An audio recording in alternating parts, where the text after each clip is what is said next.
maraming salamat sa mga kababayan natin doon sa Pilipinas, iba't ibang lugar sa Pilipinas na nagse-celebrate ng 80th birthday ni Pangulong Rodrigo Duterte. Ngayon lang ako nakakita ng tao na nag-birthday na buong mundo ay meron siyang celebrations sa kanyang birthday. And it shows the goodness of his heart and the love for the people.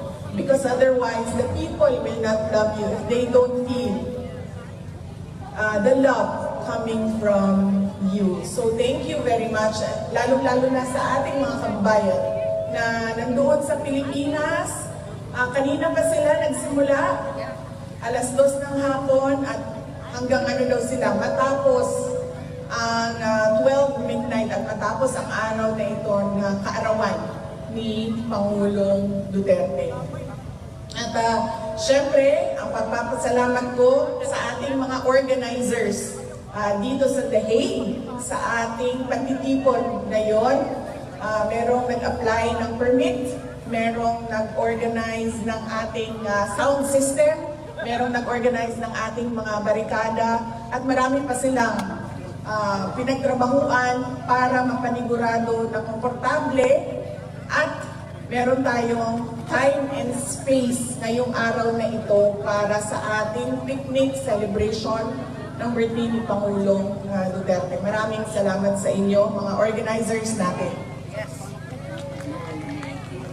Paalala ko lang, dahil kahapon nandito po ako, kumuha po ako ng mga gamit na hindi kailangan o hindi ginagamit ni Pangulong Rodrigo Duterte doon sa loob, ay pinakuha sa akin.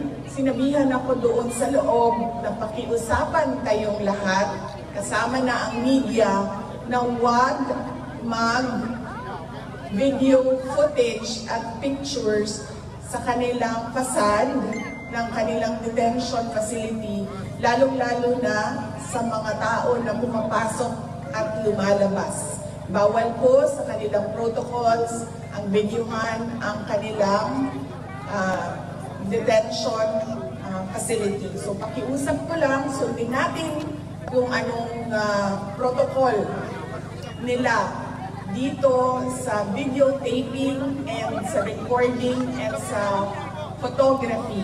Dahil sa ngayon, nakikita ninyo na napaka-lenient at napaka-cooperative nila sa atin, at nakikita nila na, at tinutulungan nila tayo na maipakita sa mundo kung ano yung nararamdaman natin. Kaya yung mga maliliit na bagay na hingin nila na huwag dyan kayo mag-film at mag-videotape ay sundin natin. Ang susunod po ay mensahe galing kay Pangulong Rodrigo Duterte.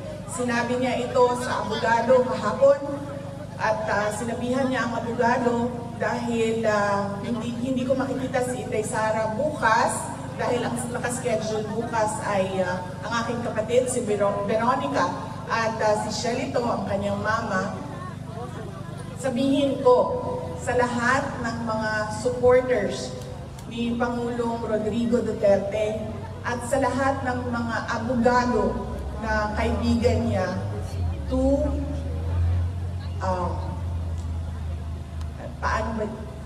sinabi niya na huwag tayo makialam sa kanyang kaso sa International Criminal Court.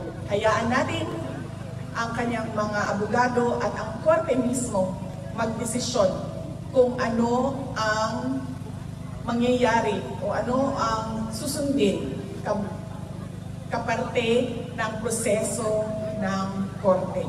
Sabi niya, kung gusto ninyo ipahayag ang inyong pagsuporta, kung gusto ninyo ipahayag ang inyong galit na nararamdaman or kung kasiyahan na nararamdaman, sabi niya, huwag natin pag-usapan ang kaso at huwag natin pag-usapan kung ano yung nangyayari sa kaso. Lalong-lalo na pagdating sa mga complainants o reklamo na nandyan sa loob sa International Criminal court. So yan po yung mensahe ng detention center, pakiusap ng detention center sa ating lahat. Yan po yung message ni Pangulong Rodrigo Duterte kahapon na pinadaan niya sa abogada na pumasok sa kanya at nakipag-meeting sa kanya kahapon. Ang susunod po ay sinabi sa akin ni Pangulong Rodrigo Duterte noong huli naming pagkikita, meeting sa loob.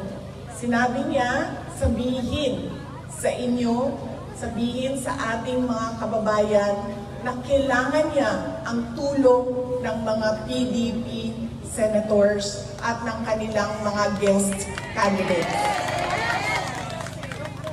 So, tulungan niyo po ako isa-isahin kasi noong nakaraan ay nakalimutan ko yung isang pangalan. So, isa-isahin po natin ang kanilang mga apelido. Una po ay si Senator Bongo. Pangalawa ay si Senator Bato de la Rosa.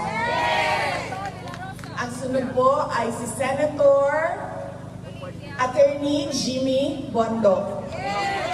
Ang susunod ay si Senator Attorney J.V. Hinlo.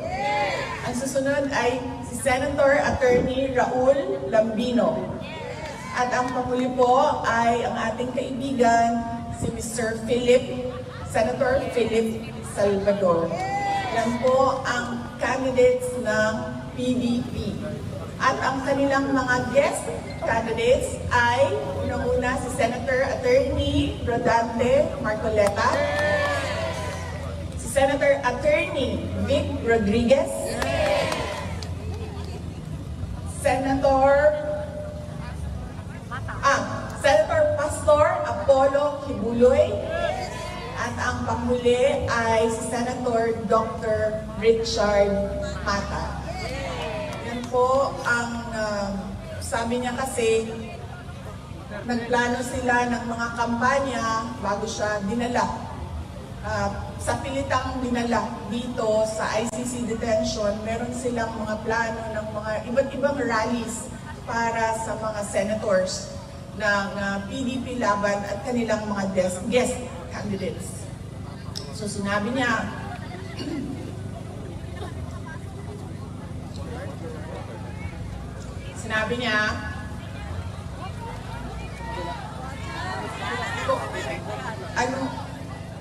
ma'am, para si PRD kung zero yon, ako Pepsi Max. Pepsi na dadali namin bukas, ma'am. Para balanse ang competition. Yes, at sinabi niya, hindi na niya magawang mangampanya niya, tumayo sa stage doon sa Pilipinas at sabihan ang mga supporters kung bakit kailangan natin iboto yung 10 diretsyo at wala ng ibang kandidato na iboto. Kaya sabi niya, ipaabot sa inyo na kailangan niya ang tulong ng mga PDP senators at ng mga guest candidates ng PDP laban. Ang sunod po ay, actually nakalimutan ko kanina, dapat ang opening natin ay pagpapasalamat sa Diyos sa magandang araw na ito. Walang init, walang ulan, sakto lang ang lamig. At nabiyayaan tayo ng pagpahintulot o permission na magsama-sama sa araw na ito. Kanina, habang naglalakad kami, ay naririnig ko yung kanta na The Greatest Love of All. Sabi nung kasama ko, sabi niya, maghanda ka ng kanta mo kasi papakantahin ka na. Sabi ko, wala talaga akong makontribute sa kanta ngayong araw na ito. Maliban sa happy birthday song na nagawa na natin kanina, o hindi pa? Papunta na tayo doon. Maliban sa happy birthday song. So, yun po ang message ni Pangulong Duterte sa politika ng ating bayan. At sinabi niya na bantayan natin ang ating boto. Dahil ang mga tao na desperado ay kung ano-anong pandaraya ang naiisip para lang manalo sila. Kaya kailangan daw ay bantayan natin ang ating boto at paniguraduhin natin na tama ang pagkabilang ng mga boto ng ating mga senators. So yan po ang message niya sa politika. Ang message ko naman sa kanyang birthday ay pinost namin doon sa aking social media account sa Facebook. At sinabi ko doon, my warmest wishes for former President Rodrigo Duterte. My warmest birthday wishes for former President Rodrigo Duterte. And I thank him for emphasizing the value of education sa akin. And I thank him as well for teaching me resilience and courage through his exigence. Si PRD kasi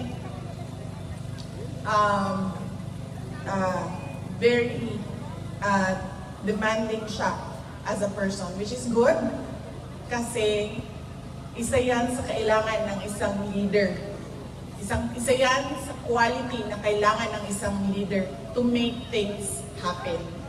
You have to be very exacting and very demanding, especially sa mga tao na katrabaho mo o kailangan gumalaw para sa trabaho ninyo. And that was his way as well sa amin noong kami ay lumalaki. At nagpapasalamat ako doon dahil natuto ako na maging resilient and brave dahil sa kanyang pagpapalaki sa amin.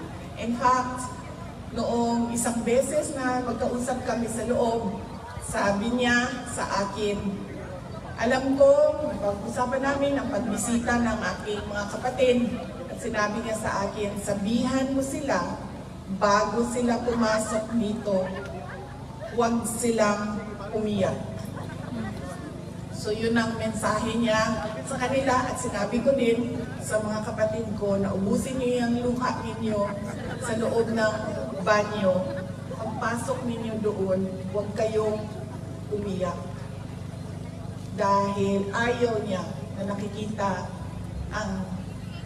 sa amin, ayaw niya na nakikita na umiiyak kami. In fact, noong gathering natin, noong 23, noong nakaraang Sunday, sinabi ko din yan sa inyo na isang beses tumawag ako sa kanya, umiiyak ako.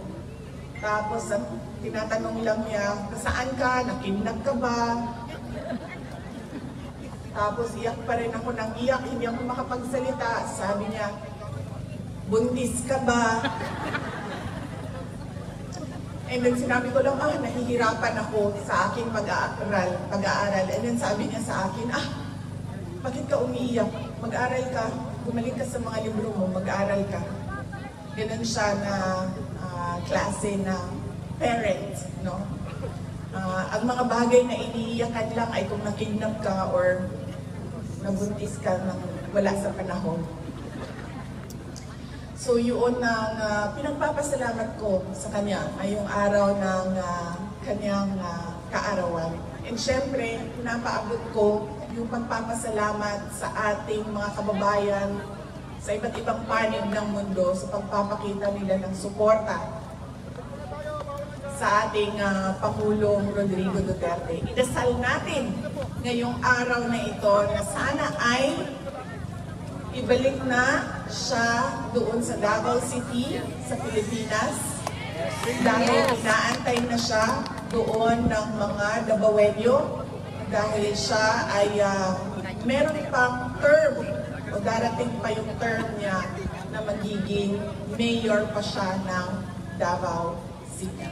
At syempre, idasal natin na siya ay bigyan ng lakas ng loob na harapin lahat ng kanyang problema sa paglalaba, pagluluto, at paglinis ng kwarto niya dyan sa loob ng ICC Detention Center. Dahil nasanay kasi siya na merong girlfriend or merong ka-live-in na nag-aalaga sa kanyang pagkain, paglilinis ng bahay, at paglalaba.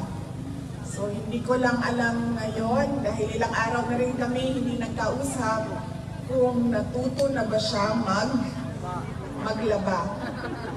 Kasi sinabihan ko siya na kailangan mo talaga matutong maglaba, kung hindi pa balik-balik yung damit mo na hindi mo siya malinis. So sana ay, yun nga, ipagdasal natin na malampasan niya ang hamon ng paglalaba, pagluluto, at paglilinis. At sana ay, dasal din natin na sana ay kunin na niya yung kanyang right na maglakad sa loob, sa labas ng building, doon sa kanilang park. Meron silang park sa loob. Ay sana ay kunin na niya yung right niya na lumabas at maglakad doon sa park. So let us pray that he learns to do these things one day at a time until kukunin na natin siya para ihatid pauwi sa Davao City at bumalik sa pagsiservisyo sa ating bayan. Noong nakaraang rally, nung 23, March 23, sabi ko sa inyo, di ba, may takot ako para sa kanya na ibalik siya sa Pilipinas dahil nakita naman natin kung ano yung kapasidad ng kanyang mga kalaban. They can easily assassinate a person on the airport tarmac, no?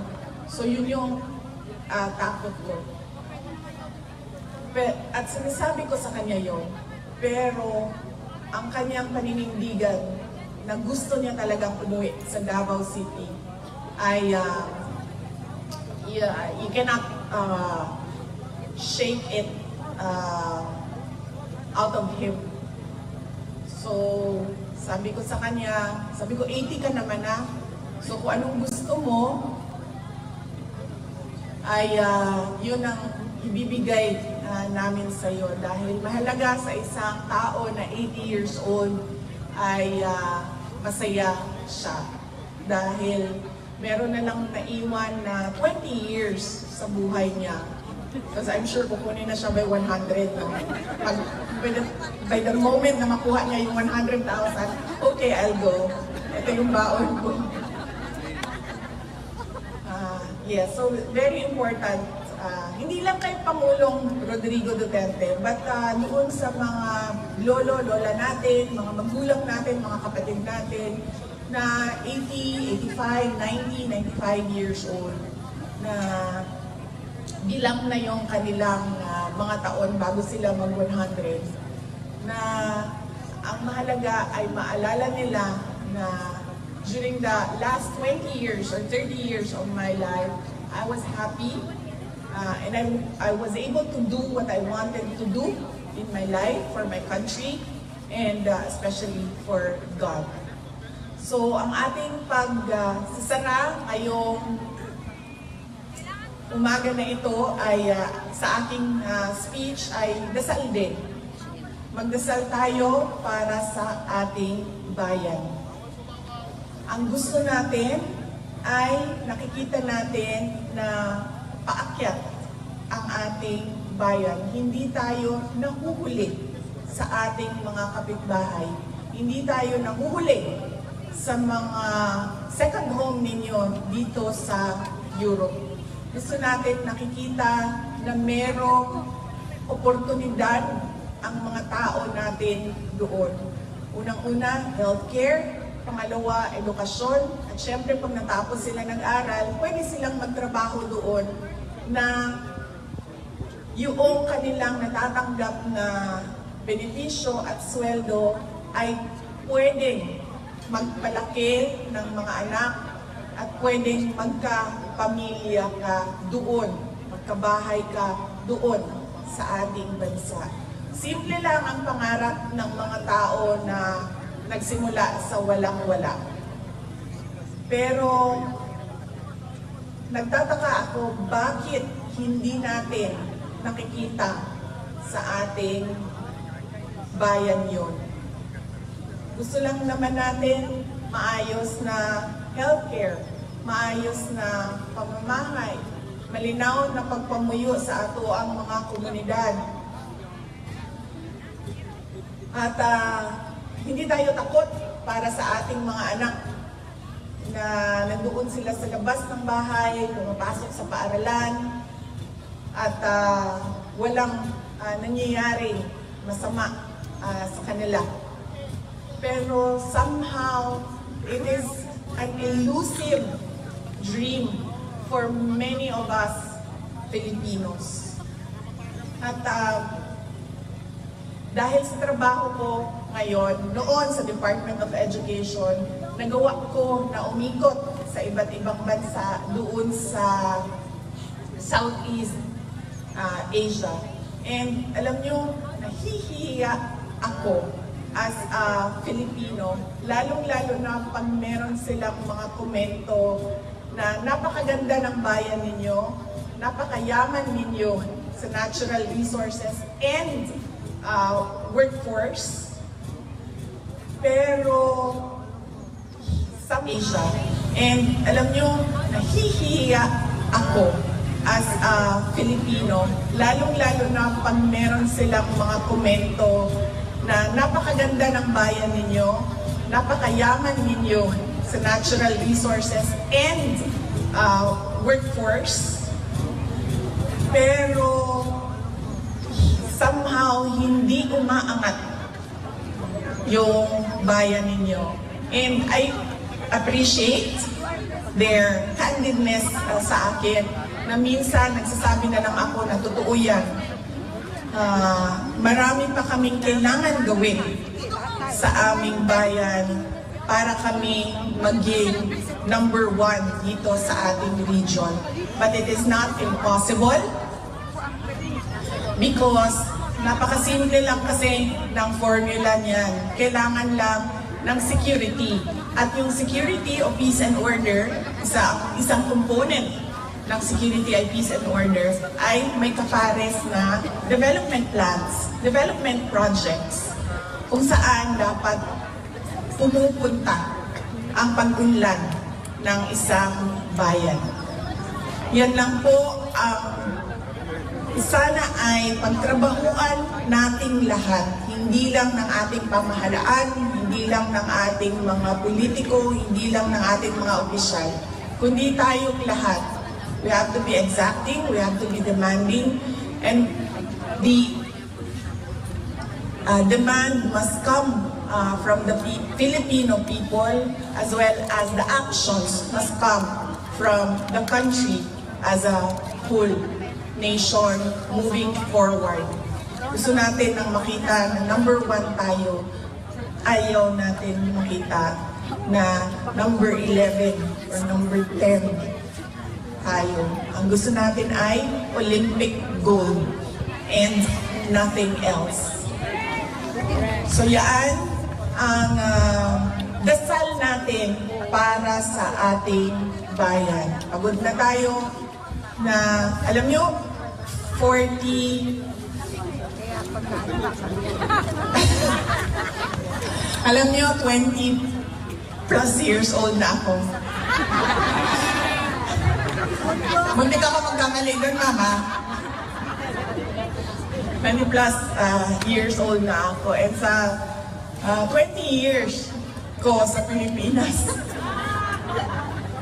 parang pare-pareho lang simula noon. Madami lang yung tao, actually. Sa amin sa Davao City, pareho lang siya. Merong konti, mabagal yung progress natin. Hindi siya yung gusto natin na big and fast, mabilis, andiyan kaagad. Mabagal siya. Dahil sa 20 years, meron kami nakita na progress sa Davao City. Not as fast as I want it to be. And nakikita ko dumadami lang yung tao. Kasi noong ako ay 10 years old, kilala pa namin ang isa't isa, mga pamilya sa Davao City magkakilala. Ngayon, hindi mo na makilala dahil sobrang dami ng tao sa Davao City. And I'm sure ganun din sa iba. Because we come from Mindanao and we're always last. So I'm sure sa ibang lugar, ganyan din. Kung ano yung nakita ninyo noong kayo ay 10 years old, malamang meron lang kayong nakitang improvement konti at dumami lang yung tao. Pero hindi ninyo nakita kung ano yung gusto natin para sa ating bayan. So yan ang dasal natin. Kailangan natin magdasal para meron tayong makita na kapayapaan at kaunlaran sa ating bansa. Kalambuan ug kalinaw para sa atuang nasod. Let us all pray that God will save the Philippines. Thank you very much. Daghang salamat. Shukran.